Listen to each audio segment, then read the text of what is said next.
Mesdames et messieurs, bienvenue dans ce focus hebdomadaire de la semaine. Et on commence par la République de Djibouti qui a abrité au Kempinski Hotel Palace la 14e session ordinaire de l'Assemblée des chefs d'État et de gouvernement des pays membres de l'autorité intergouvernementale pour le développement sous son acronyme l'IGAD.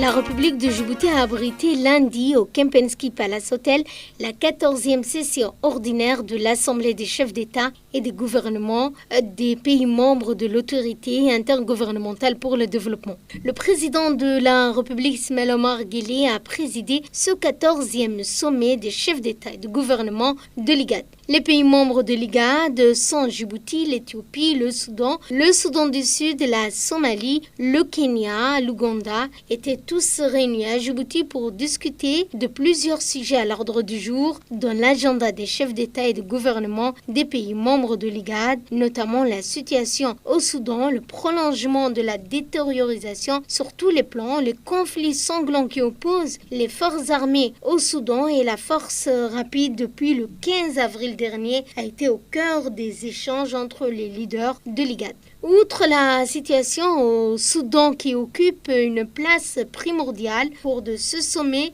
de l'IGAD, plusieurs points importants ont été également à l'ordre du jour dans la situation dans la région, la préservation de la paix, de la sécurité dans les pays membres, la préservation et la prévention des catastrophes naturelles et les défis humanitaires, ainsi que les conséquences négatives du changement climatique. La République de Djibouti donne une fois de plus à travers ce sommet crucial de l'IGAD qu'elle a abrité en son sein la pleine mesure de sa capacité à cadrer avec le profil de plateforme privilégiée de règlement de différends qui émergent dans cette partie du monde.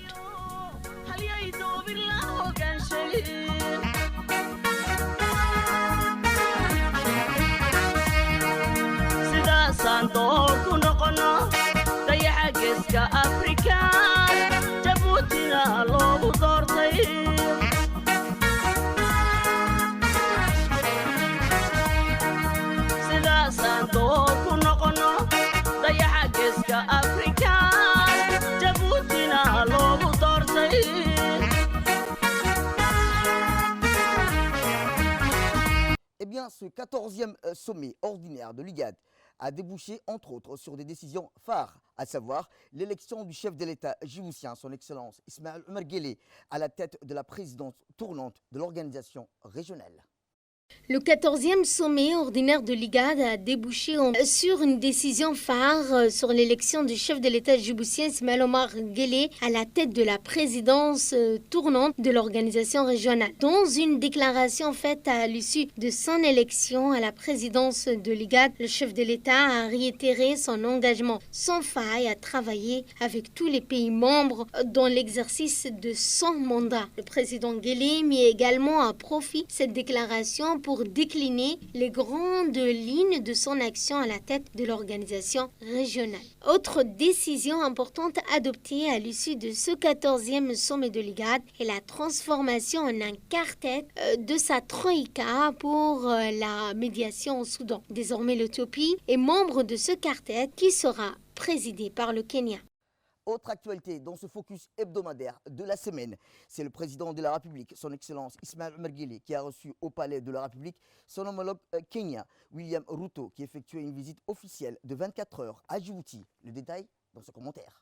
Le président de la République, Ismail Omar Guelleh, a reçu au Palais de la République son homologue du Kenya, William Ruto, qui effectue une visite de 24 heures à Djibouti, placée sous les signes du renforcement des relations entre les deux pays. La visite du président du Kenya à Djibouti est le premier depuis son élection le mois d'août dernier. Elle intervient dans le cadre du renforcement des relations privilégiées de partenariat entre les deux pays dans divers secteurs. acteurs. À son arrivée au Palais de la République, le président de la République, Ismaël Omar Guelleh, a accueilli chaleureusement son homologue kényan, William Ruto, qui est arrivé à Djibouti pour entamer une visite officielle à la tête d'une importante délégation ministérielle de son pays. Format le plus élevé dans l'ordre diplomatique a été réservé pour la visite du président du Kenya, William Ruto. Ces signes distinctifs propre à un tel déplacement dans une aide d'honneur, une revue de troupes et l'hymne national du Kenya a été interprété par la garde d'honneur de notre pays, a retenti au Palais de la République.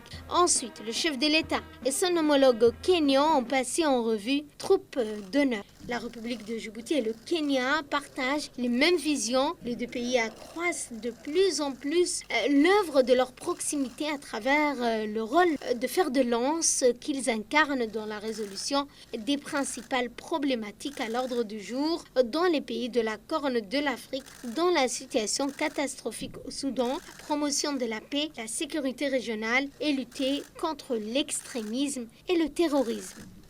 Autre actualité dans ce focus hebdomadaire, nous restons toujours dans le national où les premières épreuves du baccalauréat session 2023 dans l'ensemble des filières d'enseignement général et technique et arabe ont débuté dimanche dernier et doivent se poursuivre durant toute la semaine. Rappelons que cette année, ce sont quelques 8026 candidats issus de toutes les filières qui composent les épreuves.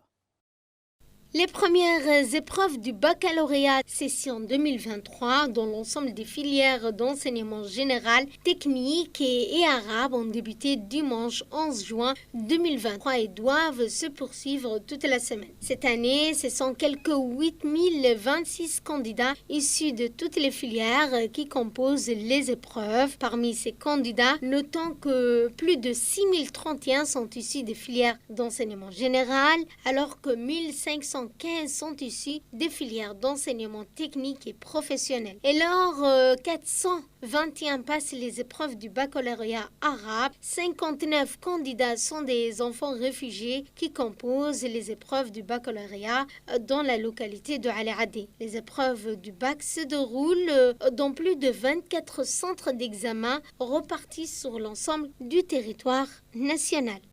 Et dans l'actualité régionale qui ont marqué cette semaine, c'est le Soudan où des violents combats se poursuivent ce lundi dernier dans la capitale soudanaise, Khartoum. La trêve de 24 heures qui s'est terminée dimanche dernier n'aura donné que peu de répit aux habitants.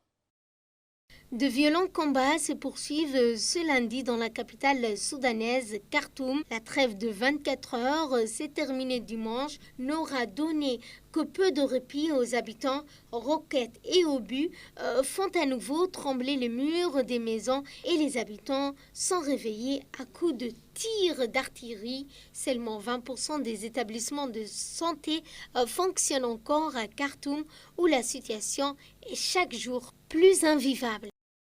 Toujours dans l'actualité régionale, dans ce focus hebdomadaire, c'est la présidente de la Commission européenne, la chef du gouvernement italien et le Premier ministre néerlandais sont arrivés dimanche dernier pour une visite en Tunisie, pays charnière pour contenir l'immigration clandestine dont la situation économique inquiète l'Europe. L'Union européenne propose 100 millions d'euros pour surveiller les frontières à la Tunisie. La présidente de la Commission européenne, la chef du gouvernement italien, le Premier ministre néerlandais sont arrivés dimanche pour une visite en Tunisie, pays charnière pour contenir l'immigration clandestine dont la situation économique inquiète l'Europe. La présidente de la Commission européenne, Ursula von der Leyen, a indiqué avoir proposé un programme en 5 points, incluant aussi un soutien à la lutte contre l'immigration clandestine au président Kais Saied et a souhaité la signature d'un accord entre la Tunisie et l'Union européenne d'ici au prochain sommet européen à la fin du mois. Et dans l'actualité internationale, dans ce focus hebdomadaire, c'est la coordinatrice humanitaire des Nations Unies pour les territoires palestiniens occupés, Lynn Hastings, qui a déclaré que des centaines de Palestiniens de la ville d'Al-Quds occupés risquent d'être expulsés de force par l'occupation israélienne. En Palestine, la coordinatrice humanitaire des Nations Unies pour les territoires palestiniens occupés, Lynn Hastings, a déclaré que des centaines de Palestiniens de la ville d'Al-Quds occupée risquaient d'être expulsés par force par l'occupation israélienne, a rapporté dimanche l'agence de presse palestinienne Wafa. Les autorités de l'occupation ont fixé une date limite le 11 juin pour l'expulsion de la famille de Sublaban de leur domicile en faveur des colons. Jeudi dernier, le bureau de l'Union européenne a déclaré dans un tweet qu'environ 150 familles palestiniennes à El-Quds Est risquent d'être expulsées et déplacées de force par les autorités d'occupation. L'Union européenne a à cet effet réaffirmé son opposition à la politique de colonisation d'Israël et aux mesures prises dans ce contexte, y compris les expulsions forcées. Et enfin, dans l'actualité internationale, dans ce focus hebdomadaire, c'est les 27 ministres de l'Intérieur de l'Union européenne étaient réunis jeudi dernier à Luxembourg pour tenter de trouver un accord politique sur le pacte européen sur la migration et l'asile.